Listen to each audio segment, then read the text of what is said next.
with that, since we're a couple of minutes into the hour, why don't we kick this off? I think we have a quorum. Yes, we do. Would you like me to move to accept the minutes of the last meeting? Yes, that would be very nice. I so move. I second. I second. Yeah. Okay, any discussion, comments, additions, deletions, or otherwise? Hearing none. All those in favor Aye. Aye. and those opposed? Okay, that was quick and easy.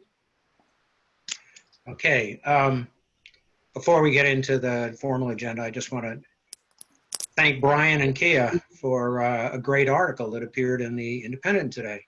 That was excellent. I'm sure some people are going to be informed and somewhat surprised. But it was a good article, good subject, well presented. Graphics are great, Kia. And it's nice to see that kind of stuff getting out. And we had an article that went to the senior citizen newsletter, Robert. That's right. Yes, excuse me. Of course we did. Yes. And they realize how important the master plan is to that demographic of the town. And so we want to thank the ladies. Abby and Megan, thanks very much for that. Yeah. Okay, moving on. Now, Brian, you and I had talked.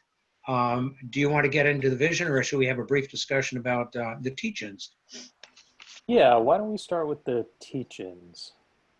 Okay, Brian had brought up a good idea, sort of an adjunct to what we're doing and trying to inform the public through media articles on particular topics. And that is, we ought to start informing ourselves.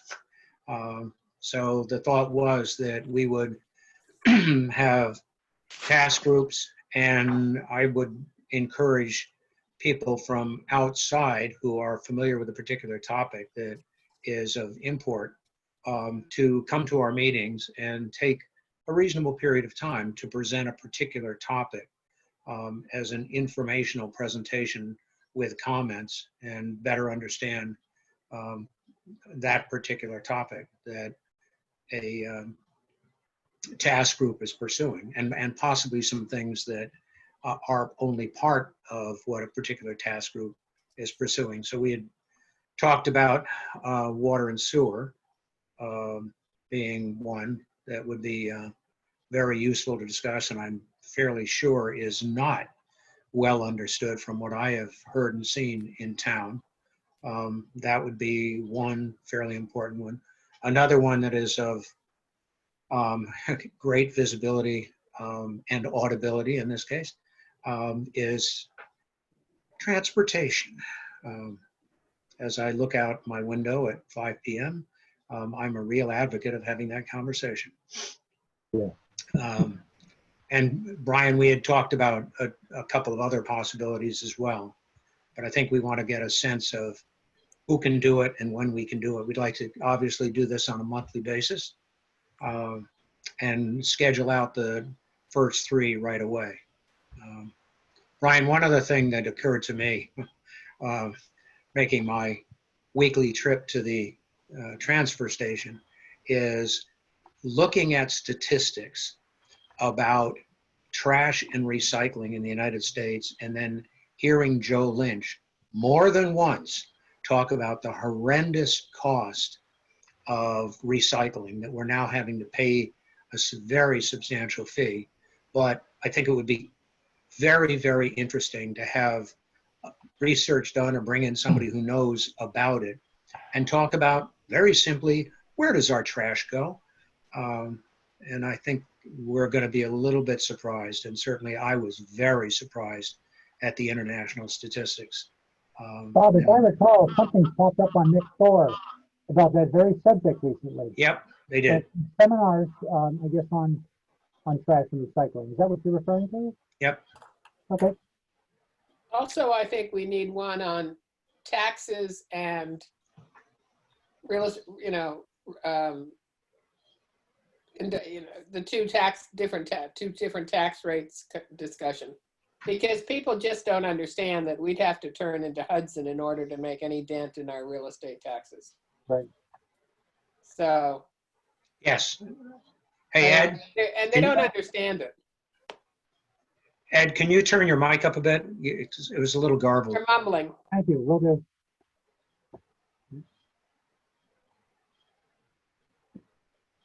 And we can't hear you at all, Chris, because you're muted. Bob, could I just say a couple things about the purpose of these teach-ins? Sure. So I kind of like to think of them as like, if the task groups imagine that they had 15 minutes to do like their own TED talk for the committee on something of importance. And the reason why I think it's valuable is not only does it increase this committee's like shared understanding of the different subject areas, but also like I actually think that the process of putting together one of these little 15-minute discussions is actually going to help people think about what they might actually want to have written up into the master plan itself. So it's sort of like a good exercise to go through, because as you figure out, okay, what do I think is important to convey to the residents, it'll help you start putting those things into terms that lay people can understand. So we're hoping that it's not just like busy work, it's actually going to be something that feeds into the end product. Well, and I think an additional element of it is communication within the steering committee and the broader group, that if you hear people talk about something and having spent a little bit of time putting together a presentation and discussion, I think people will realize that there are elements of that particular topic that either their activities and their pursuits impact or vice versa. So I think we'll get better communication among the various task group subjects if we have this kind of stuff brought up. I think I agree. Brian's idea is incredibly logical and rational. I don't want to get him too fat-headed, but it really does make sense. And also our questions will be, our questions are going to be questions that somebody's going to get from the general public. Right. Yeah. You remember when I thought my in-law apartment was registered as affordable and it turns out it's not. I mean, there's a lot of stuff that we need to learn from ourselves. Yeah. So it is a good idea. Yeah. Just don't want him to get too fat-headed, Kia. Thanks, Patty. So we're looking for volunteers, water and sewer.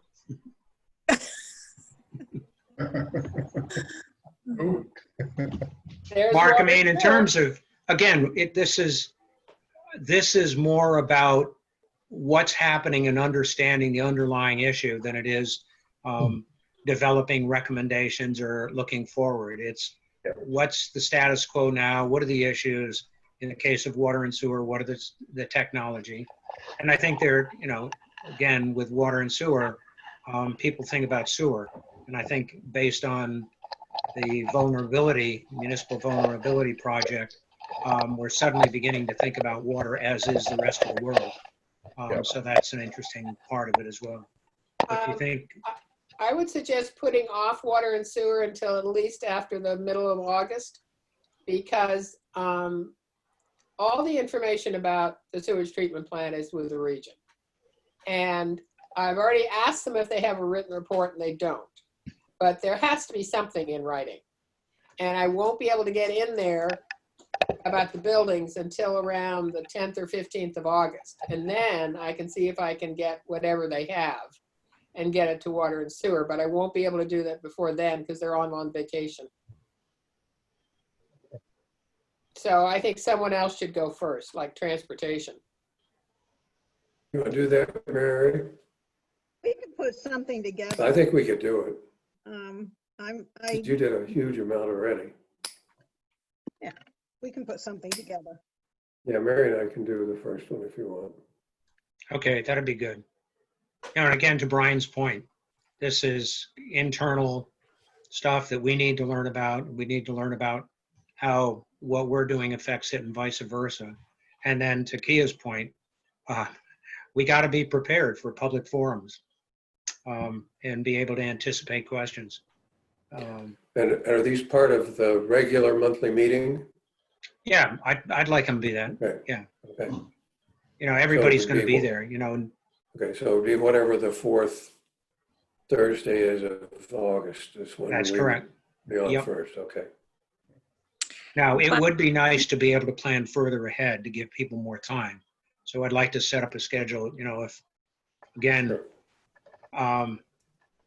Mark, what do you think? Well, Mark and Penny, what do you think about water and sewer following in September? It all depends what I get out of them in August. It's as simple as that. Because unless we What get about something out of, housing? What about housing? I would think, Yeah, Sasha? housing in I would think September. housing would be a good one to do in September. sure. Yeah. So, yeah, I think that our TED Talk, what I'm finding the community doesn't quite understand yet is a lot around the affordable housing equation. And I don't want, housing obviously has a non-affordable housing component to it too, but I think, beyond people's ideas about what they want to see for housing, there's this real central issue with the affordable housing right now. So the housing production plan did an awesome, that really sums it up. But if nobody's read that document, I mean, I could basically do a 15-minute TED talk on what you guys already did an awesome job on in the housing production plan, but make it more maybe deliverable to somebody listening versus reading, and highlight what I find is that the equations, how we can't possibly get there the way we're going. People don't understand that concept. And I was playing around the other day with an Excel spreadsheet and trying to just manipulate the numbers so you could see oh, it's going to take 1,000 units of housing to get anywhere near 10%. And anyway, so that would be my thought. Chris, feel free to jump in here. I can take it on if it's something you feel comfortable with us doing. Oh, absolutely. Okay. Yeah, I mean, housing is such a large. I mean, it's such a large conversation to have, But there are, I don't know. I mean, yeah, it's a big topic, and I think 40B is the most actionable one by the town, the one we would have the most, because outside of that, it's, we don't drive the market. We can't control what's happening in terms of real estate and where it's going to go.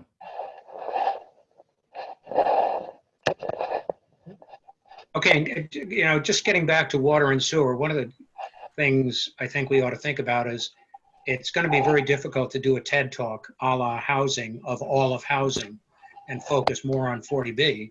But I think also in terms of water and sewer, I don't think very many people, as a matter of fact, very few people understand what has happened to the technology in the last 20 years with respect to residential septic systems. There have been huge changes. We could do, because we could get Christopher to speak up.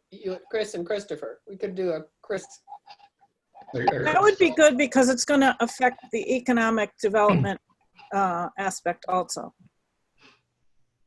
Yeah, it certainly is. And I think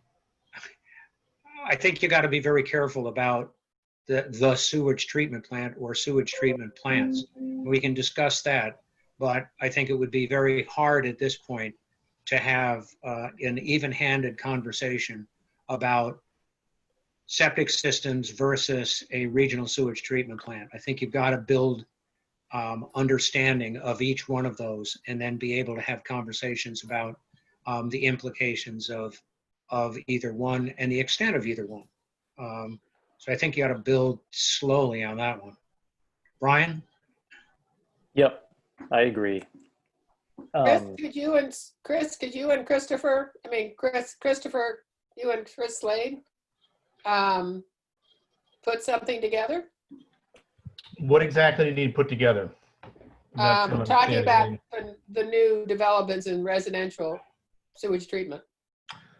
Well, I mean, there have been some advances, but the essential product has not changed. I mean, yes, we have Presby systems now, we have fast systems, but it's still driven by individual home septic systems. You can have shared systems, yes, for 10 houses or even larger. So, but yeah, we can certainly put some together. But I think that at the core, really not much has changed. You still have particular sizing requirements driven by the state. You've got particular offsets and layout requirements that are driven by the state and by the town. I mean, But I thought the technology has changed drastically. I mean, yeah, it has. I mean, there have been advances, and you can do it on a very small area, and you can raise it above the groundwater elevation. But I think don't underestimate the lack of information that the average person on the street in Bolton has about that particular issue. I was actually going to volunteer myself to help with this one because I know nothing about this, absolutely nothing. So I could be like your dummy asking you the very basic questions that I think a person might need to know. Like, for example, I don't even know how many different types of systems are allowable within Bolton based on the regulations that we have. Sure. You know what I mean? Just right. And it is. I'd be happy. I guess let me step back and not be such a nudge about it. I guess. Just sorry. It's been a day of Zoom meetings for me, so I'm just at the end of my rope. I mean, welcome to the team. Yeah, but well, as a former hammer swinger, this is just strange. This is strange ground for me. I'm still not used to it. But yeah, no, I'd be happy to talk to anybody about it. It really is. I mean, because there is a whole lot of stuff there. There is some awesome and amazing technology that lets you reduce groundwater offsets, which makes the system smaller. No doubt. But one thing that I find very interesting, just because as an aside to talk about, is that when it used to be a 30-minute perk was the limit. That was a fail rate. And the state went to 60 minutes, and there was a moment there where you're like, oh my God, this is going to create a massive influx of development because now everyone can basically double their perk rate. And really, it didn't even hit the needle. Nothing really changed. So there it is. That's I think I have an idea of what we're looking for, Chris. So I can work with you, and then we can run it by Brian to see if it's sufficiently tutorial for use. I think you've got to go at it like sewage treatment plant for dummies. And I'm not suggesting that Brian is a dummy in any way, shape, or form, but that's what you have to assume they know nothing about sewage treatment plants. We just moved here from a sewer. And the Title V system, understanding that. Yeah, and I get that, but I guess the larger question for me is, where are we proposing a sewer treatment? We proposing to capture Main Street. I mean, Mark, when we were on the board together, this was a conversation that would come up every few years. Yeah, it still does. And but at the end of the day, just the raw expense of a system and how you're going to kind of action it and where you're going to, where are the lines, where's the limit? It's a challenge. It's a real challenge. But I don't think you have to worry about that. You just want to talk about, tell me, I just moved from Boston. I don't even know what a septic system is. I agree. That's a good way to put it. I am absolutely clueless. So you start telling me from, this is what happens in your house when. Right. And it's really basic stuff. Listen, absolutely happy to do it, and all of you are welcome every second and fourth Tuesday of the month to come out and talk to the Board of Health about it. Bill Brookings is the guru of this stuff. Yeah, absolutely. Happy to. Listen, as a Title V inspector, it's a pleasure to educate people and teach them how these things work. Yeah. Because and I think I think that one of the things that I think surprised a lot of people is that you can have shared systems. And gee, what goes into a shared system and how does it work financially and, you know, that kind of thing, you know, a condominium approach, et cetera. I think a combination of basic technology, as Patty and Brian said, and then some of the innovative approaches, just using that technology without getting into sewage treatment plants and sewer districts and how you pay for them and how you offset that with the sewage system. Yep. No, and to there's that point, Bob, so I think many issues with that. yeah, and I get now. I The get it. KISS This is where principle. I guess I'm a little still in the draw. Is that basically now I see what you're saying is that, you know, if you want to build something beyond just a single septic system, what are, you know, between that, you know, what's between that and a full blown sewage treatment plant? I mean, Yeah. and But start with your there are a lot of things. Start Hey, with Mary, your single sewage. You wanted to say something? I believe there's a brochure that was created, I don't know if it's the Board of Health, that talks about for new homeowners about your septic system. When Bolton Local used to deliver welcome packets to new residents, one of those brochures would go in it. Also, I want to mention phosphorids are becoming, a lot of phosphorids are being built in town now, and they have shared systems. So I'm thinking that also, you know, a discussion on that would be helpful. Okay, an so I article- guess, Kia, I don't know if this is the right time to say this, but it's the elephant in the room. I mean, most of the sewer district discussion has been centered on Main Street Town Center, and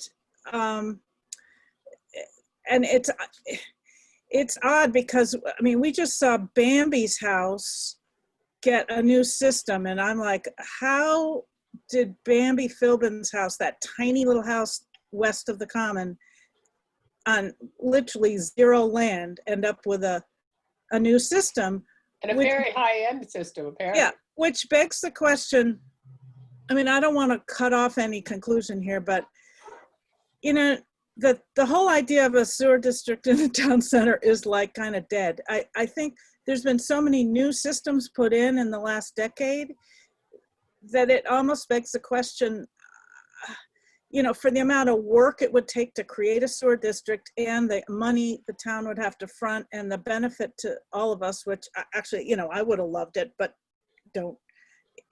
It's just, it's like, I don't, everyone talks about that, but really, has anybody asked people in the district that it might be whether they're receptive to it? And I think you might come up with some really startling conclusions, which is why a lot of times when I talk about a sewer district, this may be our next topic, but it's like, to me, you have to figure out what you want to do with a sewer district, why you want a sewer district, and why you want, you know, where you would put it, for what reason, and for whom. okay, but I think, you know, we can't bite off the whole thing. I think it's very important that we start with basic understanding of how systems work now. And I think part of that education will result in people saying, wow, maybe we don't even need a sewer district. And then you could get into, you know, ultimately what the implications of the sewer district are. And they are really, really, really tricky and expensive. And there are a whole bunch of parameters, particularly if the technology exists to do it without a sewer district. But why don't we just, for the time being, bounce the basic understanding of residential sewage systems off Brian, who can ask really basic questions, I would guess, and be able to provide information to us. And then ultimately, it's certainly going to come up in public. And that, you know, that the people that I've talked to said, we need a sewer district. Well, then next question is, well, how would you do that? Oh, I don't know. Well, maybe someday we ought to talk about that. But for the time being, let's start with first things first, so that we have at least enough information so that people can start to understand the issues.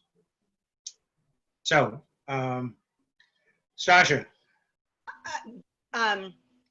So Kia's down in the trenches with the sewer district, which I absolutely, I was following that when it came up, and it always seems to come up every couple of years. I just saw an article today from the Fox, and it wasn't Fox, it was Channel 25 News. They're talking about the influx of people now leaving the city and coming into the suburbs because of our current situation, just bigger picture. So as we start to have these discussions about things that, kind of layperson conversations, septic is right up there. We're like one of maybe 50 towns in the state of Massachusetts that's still on, our own septic system. So while there are complex septic systems and there are shared septic systems and all of that, and certainly our town has been dealing with the sewer district question for a while, there's also the very basic, and Chris, don't take for granted, people don't even know not to flush the wipes down the toilet from the babies and how that can clog a system. And so, I think there is some general, it would be helpful to people, especially people that are coming from the city into our community, to understand, frankly, what they're getting into with septic and starting a baseline. So I just to support what you're saying, Bob, I wouldn't take for granted how much that topic is unknown to people. Yeah, I think Stash is absolutely right. I think you've got to do something that's sewage for dummies. Okay, so I think we've agreed. Okay. And there's anecdotal information that suggests that is in fact the situation, including a call 5 years ago to the Department of Public Works because somebody on Kettle Hole roads, water had run out, and they demanded that Public Works get up there and get the water going again. Yeah. So we have some basic issues here, folks. Okay, so. Can I make a request, please? Yes. So as these groups are starting to put together their mini TED Talks, Rebecca and I sat down together today to start talking about, the land use piece of it. And what we're going to start doing is put together a list of what we think we need for existing condition maps. So I would just ask if these groups could also start thinking about what types of maps they need to help tell their story. And if they need, whatever GIS layers, that would be very helpful to us. Good. Yes. Sorry. And Erica, I think I sent you a piece of antiquity, which was the MRPC 208 water quality study, which, is 20 years old, 19 years old, but I found it to be absolutely remarkable. It's the only place that I found detailed information about aquifers and so forth. There was once a document at Town Hall documenting every well in this entire town. Well, that's on the web, on the Mass website as well. You still have that? Okay, good. DEP has, I don't know, I sent that out as well. Right. Many thousands of wells that have occurred since 2000, Indeed. including the depth of groundwater, depth of the well, et cetera, et cetera. The only thing missing was the capacity, which in fact is in the town files. So we do have a huge amount of information. And in the case of aquifers don't change a whole lot. Unfortunately, recently they've gone down a little bit, but as far as where they are, it's good. Okay, so we're going to go ahead with transportation first. You guys are going to put that together. And then. What's that funny noise? Who's tap dancing? I think it's Erica that's, typing. I think that's me. I am so sorry. You're a loud typer. Bob, can you give us a timeline? When do you want this for? Well, I'd like it for the next meeting. Next Yeah. meeting? So the fourth Thursday, Thursday. in August. In August, whatever that is. And then I'm the fourth Thursday in September, which would Yeah. also be the last Right. Thursday, I believe. And then we'll go for water and sewer, mostly sewer, in October. August 27th and September 24th. September 24th, 24th. thank you. Yep. Erica, you Okay. need to mute yourself when you type. I muted. I'm still not muted? No, you're not muted. I'm so sorry. I apologize. I'm on my phone tonight and not my laptop. Okay. All right. There you go. Thank you. Okay, enough said on that topic. Brian, All right, so we're I just talking want to make about sure. visions. Yeah, so just quickly, we've got 3 teach-ins scheduled out through October, right? So then like we can schedule November's maybe next month. Yes. Okay. Yeah, I mean, it's only reasonable to give people at least 2, if not 3 months notice, because it's very tough to come up with a simple presentation. Yeah. Okay. Do you want me to share the document? Yeah, that'd be good. I don't want to keep it up for too long because I think it's easier to talk when people are looking at each other, but I will share it momentarily and just talk through briefly the process. All right, so does everybody see that? Yes. Okay, so basically we got a bunch of input via email and some telephone calls and things like that. And a lot of people in their thoughts were hitting on some similar themes. So what I tried to do was, the process was first I kind of like created this list of bullets and tried to organize it. And then I distilled these, what I call like core values. And then took a crack at basically just writing up a little bit of a first draft of a vision.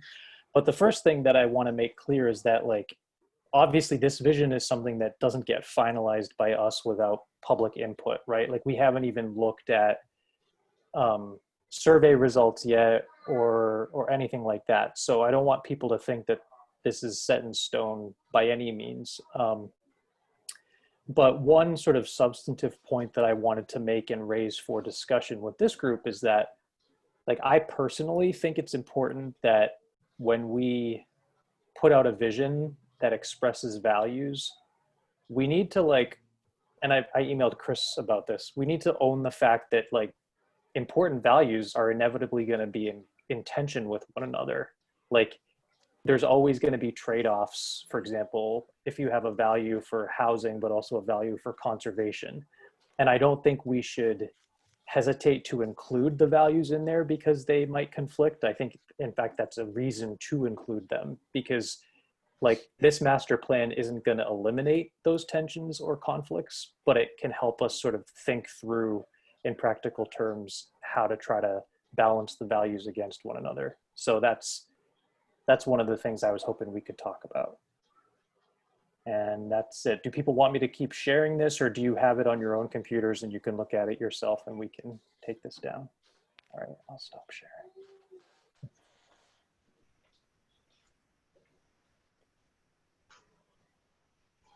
So I don't know if we want to just go around and talk about our reactions or thoughts or ideas. I don't really, I feel like I've talked enough already, so I'd love to hear what other people are thinking.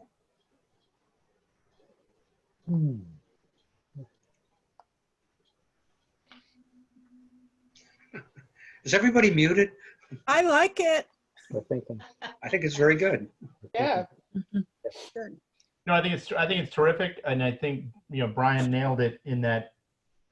Yeah, there are going to be what appear to be very non-complementary is not the term. I guess conflicting is the better term, but don't necessarily need to be so. So if you're looking, if you're big on open space, it doesn't preclude you from advocating for affordable housing. That's good to hear, because I might be in that category. No, I mean, it may just steer how the affordable housing or whatever is actually implemented.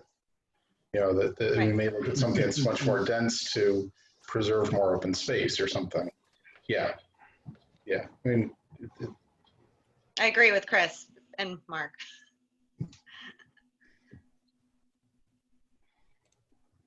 Brian, is there a title to the bullets? Is there a name that each one of them that they have? What do you mean? Well, the things you have on the left are the core values. So what, if you were going to put a title at the beginning of the table? Oh, I see. What title would you put on the right-hand column?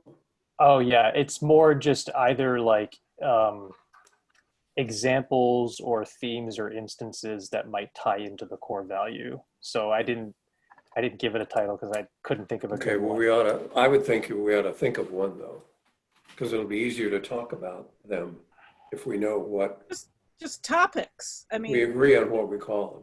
the topics are on the right. They're the topics that we're going to be weighing and debating and discussing and researching.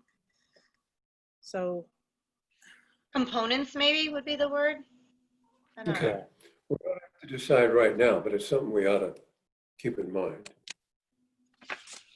Well, I don't know what you call them, but there's certainly this is something that as we develop the master plan, we need to look at every element and again, element meaning the bullet points, and make sure that we at least understand how it may be addressed in whatever we're doing. Right. And I think it's a very nice checklist. Something that I want us to like test our impulses against the broader public is this theme that came through in a lot of the emails, which is like, I think everybody in this group has a strong desire for like a tight-knit community that has community-wide events and things where everybody's engaged. But I think in some ways we're sort of a self-selected group of people who are involved in the town to begin with. So like, I don't know whether everybody else feels the same way. Like, would I love to have an old home day? Absolutely. But there might be some people who are like, hey, Bolton is where I lay my head at night and I don't have any interest in doing anything. So, you know, I'm curious to know whether the broader public will resonate with some of these values. Have you seen the survey results yet, Brian? No. I haven't either, but yeah, so I probably shouldn't talk to it. But the ones that I inputted, there was a lot of, you know, in the section where you could put whatever you wanted, people were talking about those qualities, the community feel and the camaraderie of the community. So I think you may see some of those answers in some of the survey answers. Yeah, and I agree with Stasha because Mary and I put in the rest of them, and there was a huge piece of that. Stasha's absolutely right. And that's certainly what we saw in the survey in 2002. And you know, I think it's one of our core values and strengths. Well, we saw diametrically opposite positions on that. You know, some people, I do remember one unique pair actually beside each other in the open answer questions. One said, I love Bolton. I've been here 19 years and our neighbors are absolutely wonderful. And that's what makes Bolton to me. And the one immediately under that said, I've been in Bolton, I think, for 11 years, and I have yet to meet my neighbors, and that's why I love Bolton. I think there's a lot of that. You know, I think, you know, the tension, I think one of the things that we got to think about is there a way to resolve some of the tension, not go one way or the other and not come up with an arbitrary middle ground, but think of ways that we can address both of them and at the same time come up with innovative solutions that don't necessarily come down on either side, but come down to the extent that they're fairly, you know, that they accomplish much of the aims of both. And one of the things that, and Erica knows about this, and I explained it to Brian, we went to, and Ed was there, we went to a workshop in Harvard that was run by Randall Arendt, who is a landscape architect and planner. And he was absolutely phenomenal about addressing that particular issue. So you want a wide range of housing for a wide range of demographics, and you'd like to keep the rural character of your town. Most people would say you can't do that. And by the time we had finished 3 hours of sitting through that, I think most of us, certainly the Bolton contingent, came back saying, holy smokes, you really can. And he's really done it. And it really looks nice. And it really accomplishes what he wanted to do and what we want to do. And I think those are the kind of things, particularly with housing and open space and recreation, that we need to think bigger and talk to people who have done it. Anyway, so Brian just sent that out. But this is my reading, folks. And it's very well written, and it lays out case studies all over the. Oh, and there's the second I edition. get you, Bob. Yeah, I was too cheap to get the second edition. This is fantastic. There's a lot of good stuff. I'm still, That's I a mean, very- it's But chunky, I think but that, and it's a that's great just resource. just an example in one element of this conversation. And I'm sure that if we look, there are other approaches that allow what appear to be diametrically opposite positions to be reconciled without shooting down either one of them. Anyway, enough said, pretty high level, but I think we got to think that way. Brian, I where think is it's a that very document good found? Is list. that public now? I'm Where was sorry. your document, Brian? Oh. Where was your document that you just Oh, it showed was us? just in the email. I sent an Okay, email. thank you. to All right. Can I attempt to answer Bob's question with my own opinion about resolving tension? Yeah, Sure. feel free. It's short and sweet. I was just jotting down a couple of quickie notes because it plays out on a broader scale too. My answer to that would be to facilitate opportunity. Make sure that there are choices and options and accessibility to those choices and options within the community. So people, as they make their own choice, whether they want to know their neighbor or not, that they have the opportunity to do either or based on, Yep. on their personal needs. That's all.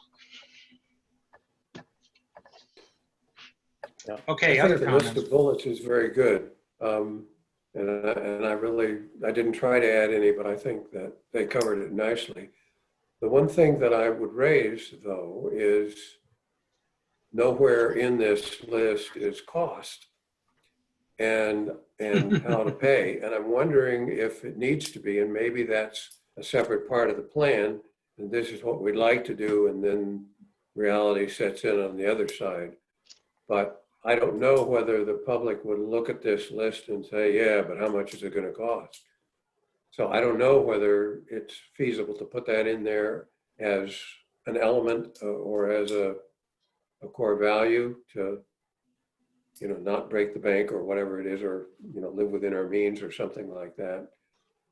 But I just toss that out as one thing that the list does not cover. Well, I mean, it's not, I don't see it as an individual element. I see it as an overarching issue that addresses everything. It's got to be taken into consideration as we go across. I mean, Brian? No, I think, Ken totally raised the thing that I had intentionally left out because I thought it was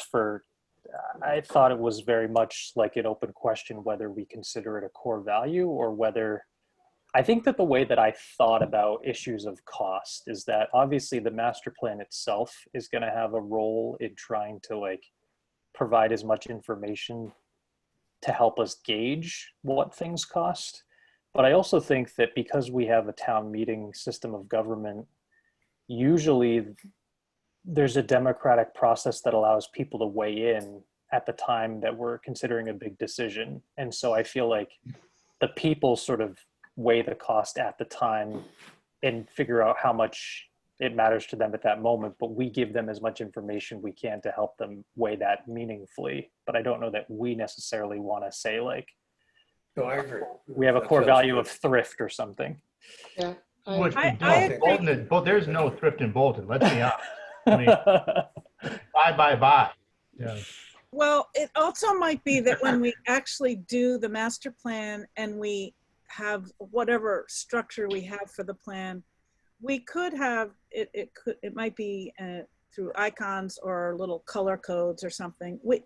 We might want to establish a sort of a structure for high priority things to do, low cost things to do. Like if we group things in high, low, and medium, or expensive, medium, and low, some of our suggestions might be expensive but very important, and those are the things that are going to be long-term And like Brian said, they're going to go through town meeting, and there's going to be a lot of meetings, and we're going to inspire people to take up these topics if we deem it really important. There are other things in this report that are going to be low-hanging fruit, you know, things that we all have a lot of easy consensus on, that tick a lot of these boxes on this page, and that might be low, you know, that we deem as low cost, easy to implement. So I mean, we don't have to talk about cost of everything, because everything we come up with is going to go through some other entity to get done.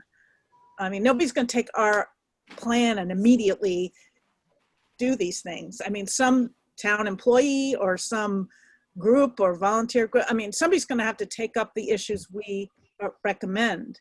So it would seem to me the low, you know, high value, low cost things are going to get done immediately.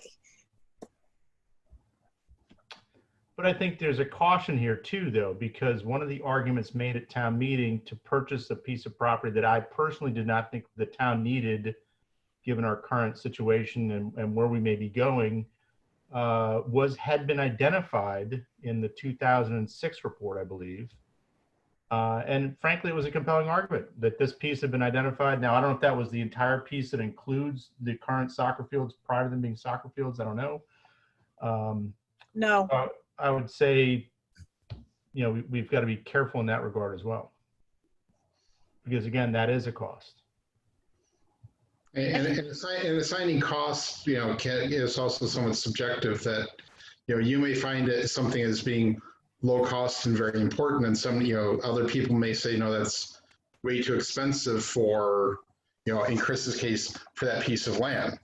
You know, some people, you know, thought it was a bargain. Other people thought it was, you know, a boondoggle. So, you know, that, you know, trying to quantify costs is going to be, or value even, is going to be a little bit challenging. But to your point, Mark, I think you really have to be very, very good about establishing the value. Yeah. And the value often is not what is immediately apparent to a town meeting conversation. I mean, a case in point with the Taggart land, you know, I was, you know, I sort of felt, yeah, it's a good idea, but really, what are we going to use it for? Conservation land. Well, a week later, I'm looking at aquifer maps, and the whole discussion comes up. How in the world are we going to ever have a public water supply? You know, we'll have to go to the state. We'll have to go down to Still River and Nashway. And lo and behold, one of the biggest and best aquifers is directly under the Taggart land. And that gives us 300 feet around it, you know, so that didn't even really come up. I mean, that was an after the fact discovery. And Bob, I'd say that's excellent news, and that's good to know. But again, if that had been part of the pitch, I would have been like, I get that. It makes sense. You know? Yeah, but again, and that's my point is, we really need to step back and take a look at a very broad-based that value assessment. And, you know, that just wasn't even on my radar, and it just popped up when I was poring over aquifer maps. Anyway, Brian? Yeah, I'm just drawing something out because I want to see if people generally agree with this framework. So like when Kia was suggesting we would have some sort of a prioritization system, I get how it might be hard for us to like assign perfect values or perfect costs, but I do think we're going to want to try to do that to a certain extent, especially like if we identify different projects that touch on a number of the core values. So I was just thinking, like, at the end of the day, we'll want to have something like where we can see projects that are like high value, low cost. We definitely want to do those. Exactly, yeah. Low, you know what I mean? And like put everything into these buckets, something like that, to the best of our ability. I also think we have some variety on this steering committee. So, I mean, I think as a group, we should be able to, you know, choose 1, 2, or 3 on some of these things. And the ones we can't, well then, you know, I don't know, we bury them or whatever. But it just seems like there's so many topics we're going to be talking about. There's so many suggestions. There's going to have to be a way to make this report more impactful by prioritizing for different groups, partly to inspire different groups to take up some of these tasks. I mean, when you just go back to the sewer district, all the talk about sewer districts has happened for a long time, but nobody has actually made a group that took it up as a topic. And, you know, it's just been mentioned, but nobody's really consolidated a reason to inspire people to work on it. And it, you know, if you go by the town of Harvard, it took them 10 years to get their sewer put in around their town common. Okay, so that's a lot of work for somebody. There are going to be things in this report where we are going to inspire, hopefully, some committees, either town employees or town committees or volunteer committees, to take up some of these things. You know, and it very well could be, you know, I mean, I'm thinking for community values, one of the things that's been discussed is to have a newcomers info, you know, document, or somebody calling on them to introduce them to the town and tell them all about, you know, I mean, or an event, a newcomers event or something. So people, whatever Callista Coggeshall used to do, you know, what I mean, that's the kind of thing where maybe the community fund will take that up and do it. So it could be high priority and low cost, but we're not going to be telling anybody to do it. We're trying to inspire people to do it. Well, I think, yeah, the outcome of this will certainly be a great deal of that. You know, there won't be rigid recommendations with an associated value and cost. It'll be, this is an interesting thing. It has a significant impact on the town. The input that we've gotten from the public, both through the survey and through public forums, indicates that that's of great interest. It's going to take considerably more evaluation to do it, and let's recommend very specifically that a group be pulled together to do it and encourage them to do so. Hey, Erica, how was that handled in the action plan and the 2006 master plan in terms of prioritizing? For what, Bob? Prioritizing recommendations and actions? Oh, there's an implementation matrix that was put together as part of that document, and that outlines, there's a column there that talks about prioritization and who's going to head up that particular task. It should be, I think it should be in Dropbox for everyone to review. Yeah, it is. But I mean, how did they get to the prioritization? Oh, that's a good question. That I don't know. Yeah, I don't know. But I think if you go through that, how did they basically brainstorm whether it was low, medium, high, that kind of thing? How did they make that? Yeah, that unfortunately, I don't know that. Yeah. Well, it'd be interesting to find out. Not that we want to replicate it, but it may inform us. Mm-hmm.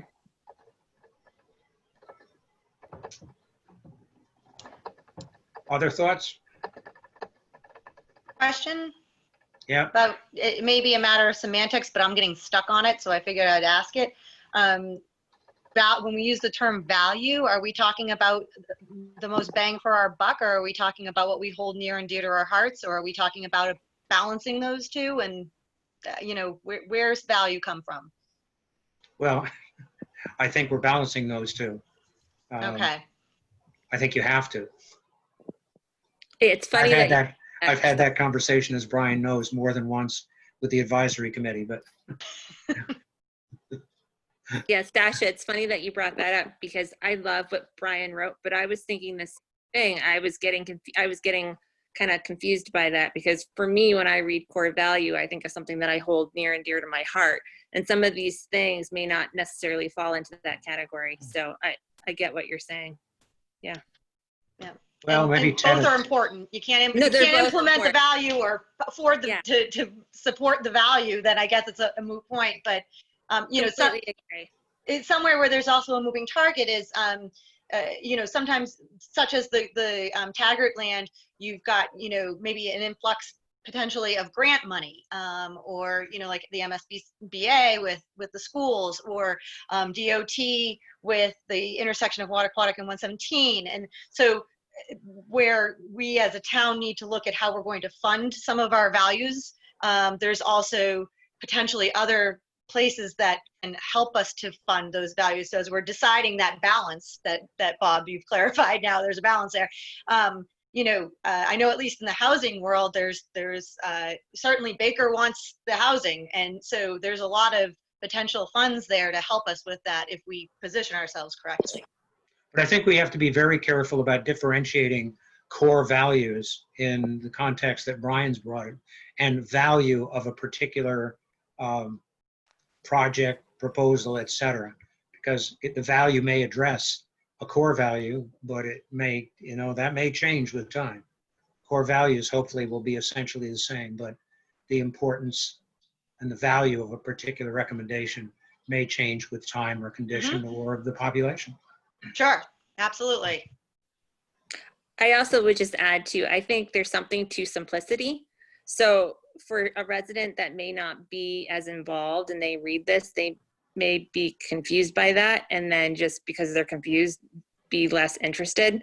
So it's just one of those things. I think simplicity sometimes goes a long way. What are you talking about simplifying? Because this just because we're having this conversation between what core value means. Is it like Stasha was saying, is it value like monetary value, or is it a value that is more internal? Just defining what that is, I think, could be confusing to someone, and that might be something that is worth simplifying. That's all. That's what I meant. Maybe it's the word values. Yeah. Maybe we could come up with a Everybody different out. word. I mean, core values are very clear, I think. And they're internal, right? They're not dollar value, correct? Yeah. That's the conversation. I'm asking Bob if that, you said it was clear. So is it clear that it's in your heart, or clear that it's changeable based on the circumstances? No, I think the core values are hopefully pretty stable, Okay, that's what I thought too. And I Oh, agree. yeah, But when you talk about the I value know, me too. of a particular project, I think you've got to step back and take a look at, among other things, how that project falls into your core values. But then there's monetization, there are a whole bunch of other things that, Yeah, well, we shouldn't use the word value when we're referring to that latter topic, that it should be impact or benefit or cost. I think benefits, whatever, what we've but, typically and used. so just avoid using I think value in that's that where case. I've done. Because when we started talking about this balance between the two values, I started to get confused. So that would clear it up, I think. Or in my corporate perspective, but cost benefits, a very old game. And value, cost benefit definitely addresses values, but it is not in a core value. Right. Right.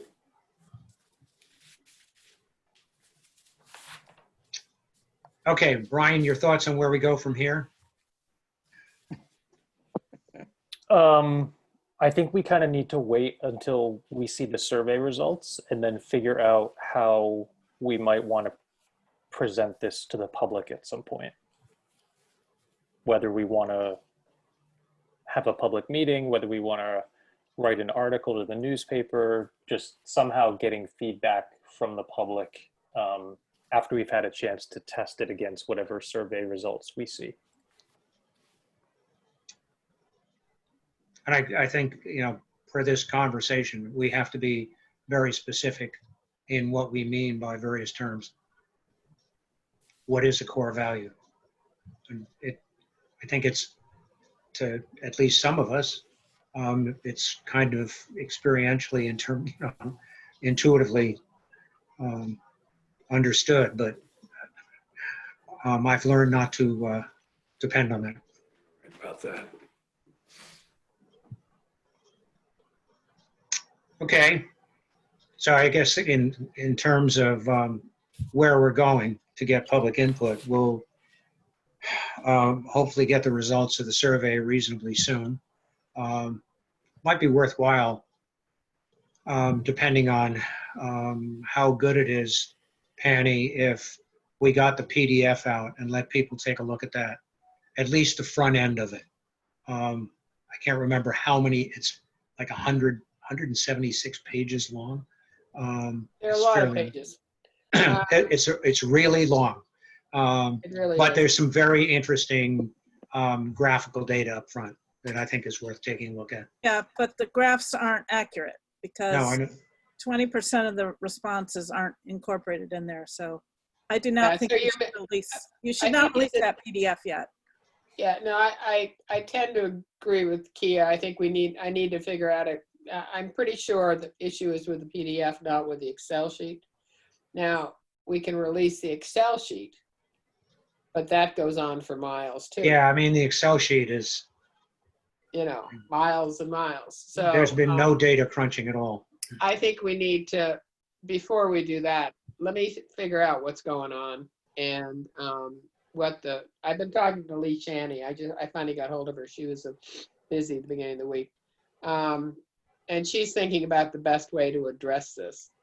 So, and I said, Do we know what the cause is yet? I think it is something to do, the best of my knowledge is something to do with the software and the fact that there were some questions that didn't have to be answered. That when they weren't answered, it wasn't picked up in the software. But that aside, we'll find out exactly what happened. But I told Lee, I said, Lee Shanny by far is the most knowledgeable person in this town where it comes to surveys.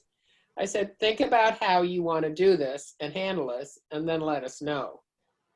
And so that's what she's doing. I talked to her this afternoon about something else, and I brought it up. So in the next week or so, I should at least have a better handle on it, and I'll talk to Molly too. So Can you, yeah, it would be nice if you could let the steering committee know how that's going, because to me, that's okay, a very, very important piece of information. I'll let everybody know, or I'll let Robert know, and he can tell everybody. Okay, I'm good at delegating. I've noticed. Yeah. So, but I'll figure out what's going on, and we'll get it sorted out. As I said, I think the Excel sheet is probably more accurate. Okay, the answers to open-ended questions are very interesting. I did go through quite a few of those. Yes, some of those were fascinating. Yeah. Okay, one other thing, I did finally pull together what we now dub the quarterly report, even though it covers 2 quarters. Thanks everybody for getting in the goals, and equally thanks for putting together a summary of where we've come. And going over it, I'm very impressed at how the task groups have done and how much we've moved forward. But the challenge will be, to a very large degree, substantial in the next 3 months. What I'll do is, Brian and I want to go over the report again, add in some stuff about the task groups goals for the next 3 months. What we've discussed, frankly, tonight.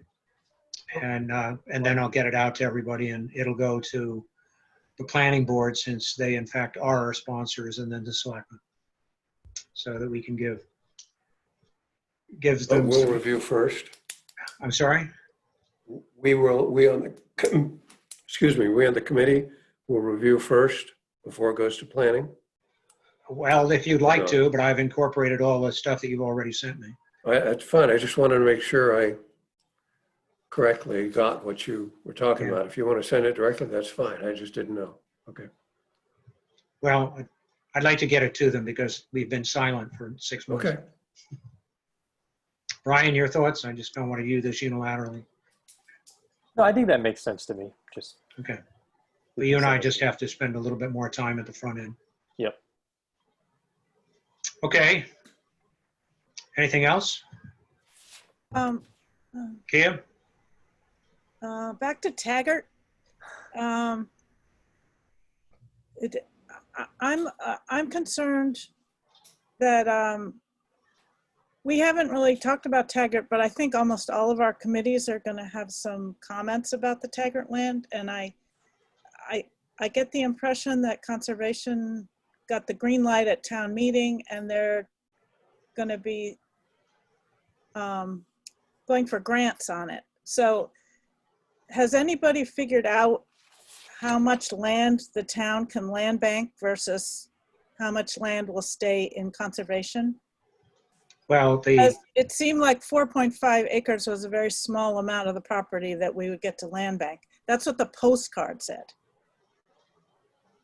well, that's still what certainly Rebecca says and what has been included or will be included in grant applications. I concern as well, you know, how much and where. The reason that I got involved was I brought up that whole issue of public water supply, and much to my surprise, she said, no, we really got to think that one through because we really can't do that on conservation land. And my reaction is, I can't think of any better place to put it. You know? Right. So we need to, I think we need more specificity. We definitely need that. And I don't know how fast they're moving, but it does seem like. Well, Rebecca tends to move very quickly. Right. Well, that's my concern. And I think, the presentation at town meeting was so poor, as Chris said, that, conservation has controlled the whole dialogue about that. But I mean, just to be honest, I was against it before I was for it. And one of the reasons I was for it is because there are so many different ways the town could use that land to solve some of our problems. So, I mean, I don't know. I mean, I've been asking people, there's a possibility we will make a larger business zone up at the intersection.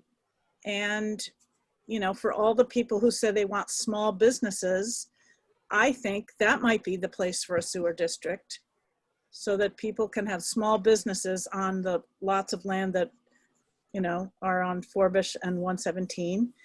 And that, maybe that's our sewer district and we put our sewer field there. I mean, yes, water might be good too, either water or sewer to help that area. But, how much land would we need? I have no idea. I have no idea either, but I mean, I'm just afraid. When I originally contacted some of the people about that property, they said, oh, the way to purchase it is to purchase it in two, make two different properties. So the owner will sell the town part to us for $1 and the rest of it for the XXX price. So we can go for more grant money. But that's my fear, is that they're going to divide it up before any of us really get to discuss it. So maybe, I don't know, Erica, meeting. whether, I was going to say, I don't know, Erica, whether you're aware of who within Town Hall is really taking ownership of the next steps with Taggart. I would assume it's Rebecca, but. I would say it's Rebecca. It is Rebecca. Also in tandem with Dawn. I'm sure she's, consulting with Dawn on that. But I can follow up with them if you'd like. I'm happy to do that.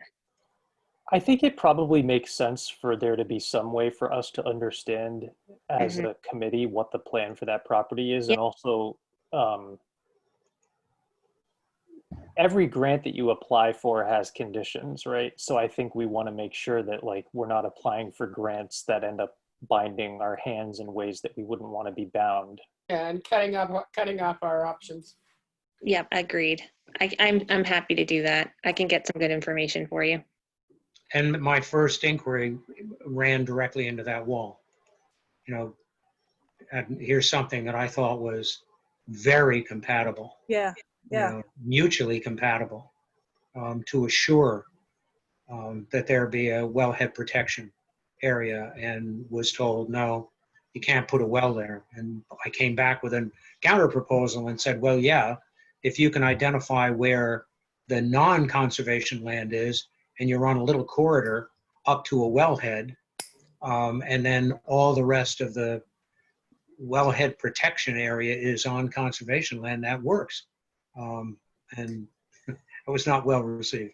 Also, I mean, I don't mean to be catty, but this is catty. When I first talked to Rebecca about the Taggart land, she's very possessive of it as 100% conservation. I think she came very reluctantly to the fact they might get more votes if they use this land bank idea that I was pushing.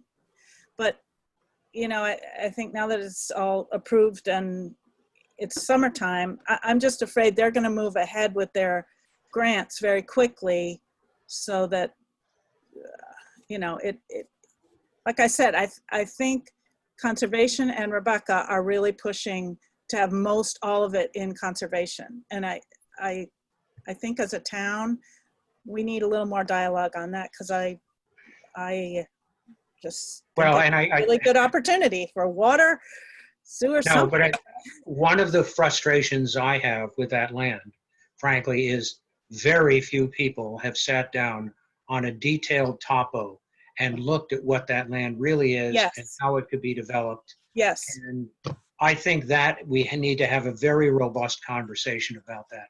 Access, what is a reasonable area of land for other things? What might those other things be? How big might those other things be? And what things could be done? And again, we talked a lot about municipal vulnerability and runoff control and groundwater control, but we haven't talked about the fact that we might want to use that groundwater for something. Yes. So, Erica, if you can talk to Don, and I'll be happy to talk to Don as well. Yeah, since I I've can. already been bounced. Yeah, no, I can talk to them both, because I personally would also like to know more about that property. And so what I'll do is I'll find out. I'm really interested why they can't put a well on conservation land. That's sort of the first, the first I've heard of that. So I'd like to better understand the reasoning behind that. And then also the grants that they're going forward with, and understanding the requirements of those. I just don't know the details on that. So I'd like to better understand that. And the timetable. Try to Of get course, that info on of the course, timetable. timetable. Yep. Okay, Thank you. but if you can let us know about that. I Yeah, share the concern that things may be moving more quickly than we know. Yeah, once you provide feedback, then we can get a small group together to go sit down with them or whatever. Yep. Okay. Anybody have anything else? I just have a question for Brian. Brian, did you post your article to Dropbox, or did you send it? Because I would love to put out a news and announcement next week with your article. I can email it to you. Would you mind? No, not at all. If you don't mind, we did that with the first article, and I'd like to keep that same process going where it becomes a news and announcement as well. Yep. Okay, great. Great. Okay, with that, I like a motion for adjournment here. I'll make a motion to adjourn. I'll second it. All in favor? Bye. All right. Thank you. It Good carries. night, everybody. Thank you. Bye. Good Night. night. Take care, guys. Bye. Night.